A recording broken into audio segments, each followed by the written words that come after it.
Hi, I'm Claire. I'm a compulsive eater. Just before I start, I'm just noticing that my Wi-Fi signal isn't great. So if I do start to cut out, please let me know and I'll try to move somewhere else, but hopefully we will be fine. So yeah, I am a compulsive eater.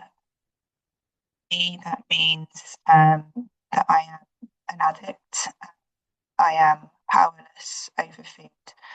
Um, and throughout my life from a very early age, when I start eating certain foods, well, I couldn't stop myself eating them, and when I did stop, and it's so simple, so completely baffling. So I began, I think it began in my life very young. I had some traumatic experiences in my childhood. And I remember taking food from my mum's kitchen, hiding it, eating it. It gave me comfort. I didn't think any more about it than that. And as I got older and had more independence, it increased. So I was able to go and buy foods myself, and I would. I really would. If I had a present for somebody that was food stuff, I have siphoned things out of the bottom of the box and then wrapped it up and thought nobody would notice. And as I got a bit older still, I moved away to university and felt alone and scared and sad and not good enough. The addiction worsened. I became bulimic. I realized that I could make myself sick. And that has been a part of the disease for me periodically. Binge eating has been constant, I would say, almost every day of my life. Until coming to OA, there was some form of binge eating. It got better, it got worse at different times. There were times I thought I had control over it. I tried to address it in therapy, didn't work. I've tried different diets, tried mindful eating, nothing worked. And it was just a sort of tyranny over my life, really. And I desperately wanted it to stop. I always desperately wanted it to stop, but I thought that it never would, because I thought the only way was through my own effort, my own will, and I tried using them more and more and more, and they didn't work, or they didn't work for very long. I felt that I didn't know what my life would be. I didn't know how to live. I didn't know how to live and be okay without what I now see as my alcoholic foods, my red foods in my life. And I remember, being in therapy at one point for eating disorders and them talking about, how to eat and nutrition. And I remember thinking, none of that matters because I need this. I don't like something's going to have to replace the food for me to stop. I didn't think anything could. So,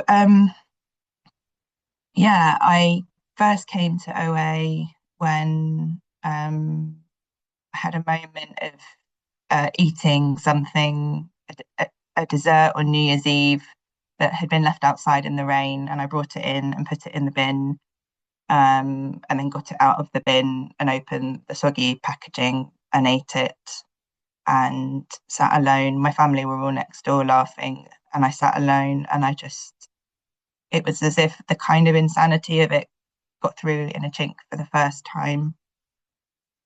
And I thought, I can't keep doing this. Something has to change.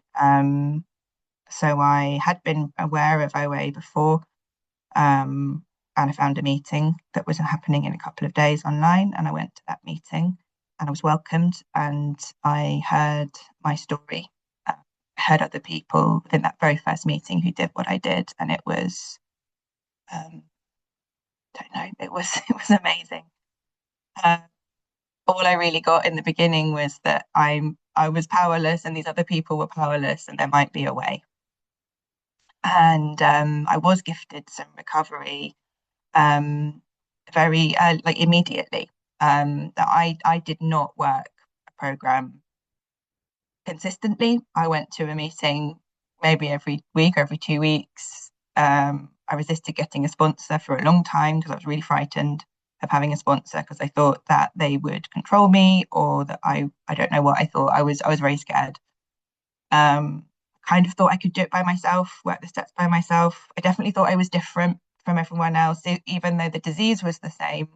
I do have objectively a busy life, and I'm a parent of young children. At the time, they were 1 and 4, 5. I have a full-time job, house, have all of that. And yes, my life is objectively quite busy, but I was terrified of giving, I didn't think I had time. I didn't think there was enough time for me to take care of myself. And I thought that bit of it's not going to work for me, and I don't need it. And that bit being working the program, putting in time, whatever it looked like, one day at a time, to do what I saw others doing. But yeah, I did get some recovery. I worked through the steps up to step 8. What I didn't really do was take step 1, and I didn't know it until I decided to leave OA and relapsed. I thought I did take step 1 because I knew I was powerless, and I did start to believe that my life was unmanageable, but I didn't believe the extent of my powerlessness, and I didn't believe that this was an addiction as fatal as alcoholism. I didn't believe that everything in the big book applied to me. I didn't believe it was a disease that needed daily treatment. I just didn't think it was as serious, and I would find reasons why, when I did the step 1, thinking about the harm it would and could cause me, I could come up with harm it had caused me and others, but I don't know. I guess it was denial. And I left OA, and after a month I relapsed, and I spent 3 months living the absolute bitter reality of this disease. I was utterly engulfed by it. I could not stop. I would have my husband bathing my kids, and I would be walking down the road to the corner shop like a robot to buy my foods, to come back and hide in the basement and eat them, stop, make myself sick, go back and carry on eating. And I remember thinking, this is mad, I can't do this, it's power, and I even tried a few OA meetings, but the disease was so strong at that time that, don't know, nothing stuck. What changed, firstly, was utter desperation. I realized I couldn't take care of my kids by myself and eat like I was, because I was emotionally a wreck and physically a wreck. And my husband went away for a week, and I was frightened how I would look after the kids. And I thought I'd cleared the house out, and then I was about to order something in, and I was desperate at that moment. I'd have done anything to stop. And the thing I did was go back and read some writing I had done when I'd done step 2, about what I would do if there was a power greater than me who could help me. And I had written down that I would thank them and I would ask them for help if they existed. So I asked for help that night, and I didn't order that night. And something in me then felt able to go to OA meetings and just be there, and to know that I needed help. And that's where my current journey of recovery began. I haven't eaten those foods since that night. My initial abstinence was very different to actually the abstinence is the same. And one thing that's been very important for me to keep that clarity that this is an addiction has been to define my abstinence rigorously as what I cannot stop. If I cannot stop myself picking it up at a certain time, or if I cannot stop when I start, that is my addiction. So those foods that are like alcohol for me, I have a list of them. I also have two behaviors, purging and binging, which I have defined. Nothing else is abstinence to me. Now, as I've gone through recovery, I found a sponsor much more quickly. I worked the steps, I worked them imperfectly around my life. For example, for anyone who has various commitments in their lives, one way I worked the steps was to just do bits of writing for my assignment when I was sitting waiting for my kids to go to sleep, if it was my turn to do bedtime. And I would be writing my step 4 inventory, little tiny bit at a time, but slowly and surely doing it, and being willing to do it where and when I could. But yeah, throughout it, I knew that that was my abstinence, and that has helped me focus. It's helped me to be willing to go to any lengths, because I can be very tempted. I can have thoughts about my body, thoughts about health. I can start trying to make it into a healthy food plan or a diet or, many other things. And none of that gives me the desperation I need to keep working this program one day at a time in order to remain free. As I've gone through recovery, initially my food plan was literally just not picking up those foods, and I accepted anything else. So I was still overeating in the beginning, but I wasn't in the addiction. As time went on, I have been guided by my higher power to a more boundaried food plan. I don't weigh or measure my food. I've tried that a couple of times. As a bulimic, for me, it has triggered that side, or it has triggered the thoughts of that side of my disease. So for me, I write down what I'm going to eat every day without quantities, but I write it down. I send it to my sponsor, and then the next morning I send her what I actually had. And the majority of the time, it's what I wrote down. Sometimes life gets in the way and it's a change, but it's a change to something reasonable. But actually, the core of my program, that is one of the tools I use. But it is, and it always will be, the steps, because the steps are what have guided me to recovery and thousands of others like me. So I practice to the best of my ability and imperfectly steps 10, 11, and 12 every day.